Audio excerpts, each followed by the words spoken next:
Mr. Gravo here again, and we are tackling Go Math 4th grade, Chapter 1's test, the last four, 17, 18, 19, and 20. So here we go. Number 17, I got this big table right away. So is the combined distance. Right away, combined means I know that I'm going to be adding. For the 1998 flights. All right, 1998, let me see. This is Steve Fawcett's balloon flights. The years and how far in miles.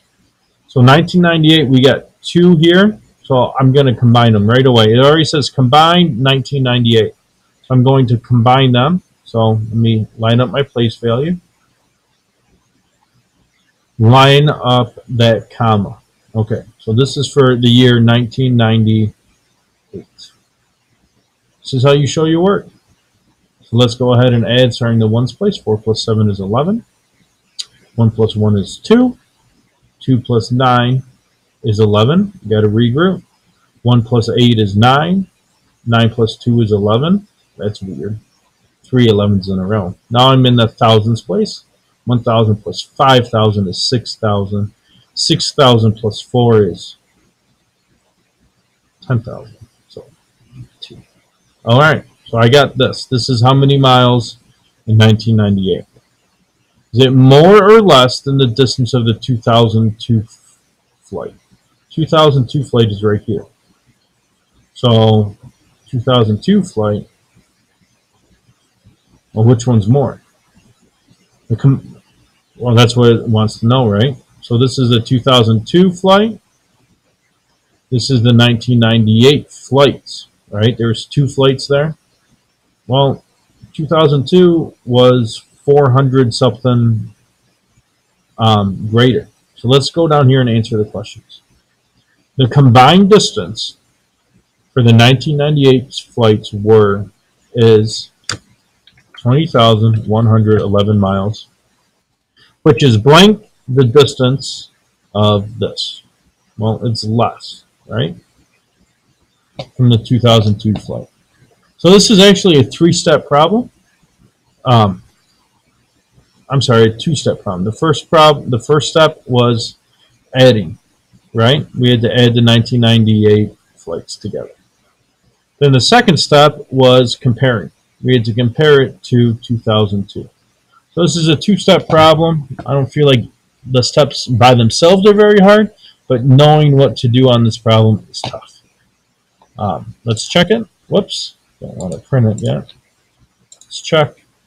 All right, well done. Yay. Question 18. It's nice to have a shorter problem here. No table, right? So round. Okay, so I know that I'm going to round. I'm already thinking on that poster.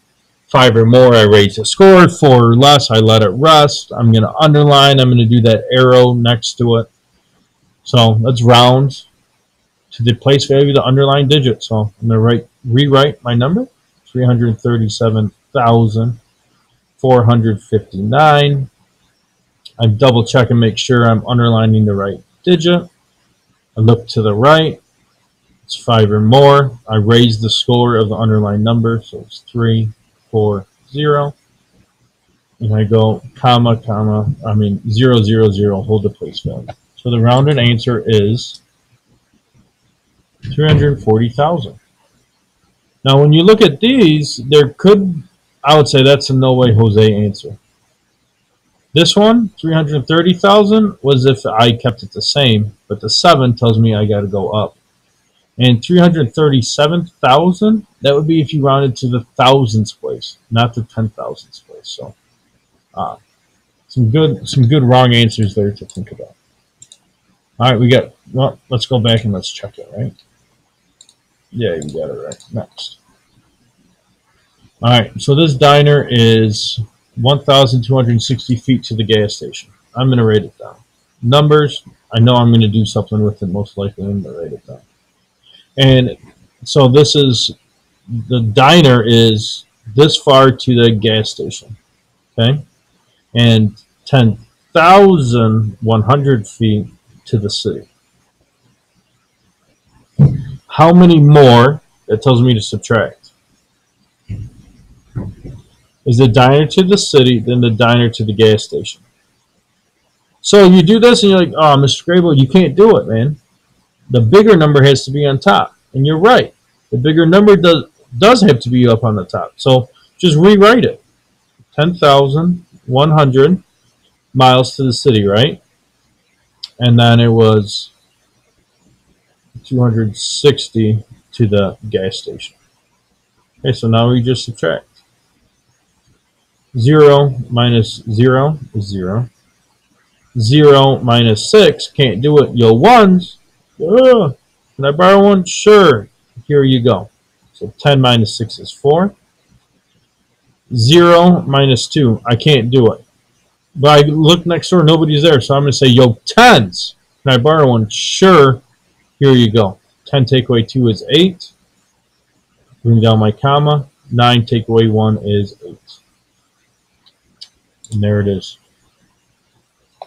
Matched up. That's always a good sign when your answer is also one of the answer choices. Check it. Knew I got it right.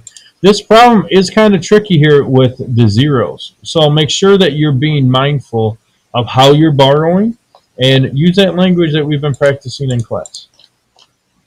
Last question. I know you're excited. Subtract, add to check. Sweet. All right, big thing. They wrote it down horizontally, side to side. We don't do that, so let's rewrite it up and down vertically to line up our place values. Make sure that you are rewriting the numbers carefully. Now, 82,500. Make sure that those commas are lined up. Sometimes kids will do that, and then they get all goofed up over here in the thousands and 10,000s and 100,000s place.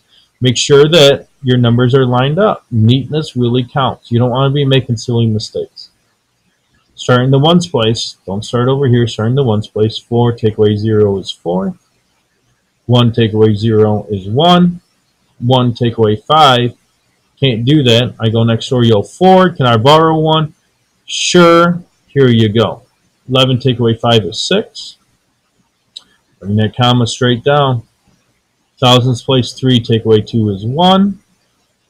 5 take away 8 is not 3. I can't do it, so I say, yo, 2s. Can I borrow one? Sure, here you go. 15 take away 8. Count up, and you get 7. Bring down the 1. Okay, so I'm thinking this is it, but it says add to check. So I'm going to take my difference here. I'm going to add it to 82,500. Now, if I did it correct, my other number should be right here. Should be the same here. So now we're adding 4, yeah, 1. Sorry for writing crooked, guys. 11. Bring that thousands place down. 2 plus 2 is 4. 7 plus 8 is 15. Bring it up to bet it's the same. Sweet. So I know that my difference was correct. I checked it and we're all good. So check my answer. We're all done. Big thing with subtracting, make sure that you're lining up your place value. Make sure that you are accurate. That's it, guys. Let me know if you have any questions. Good luck on Wednesday. Bye.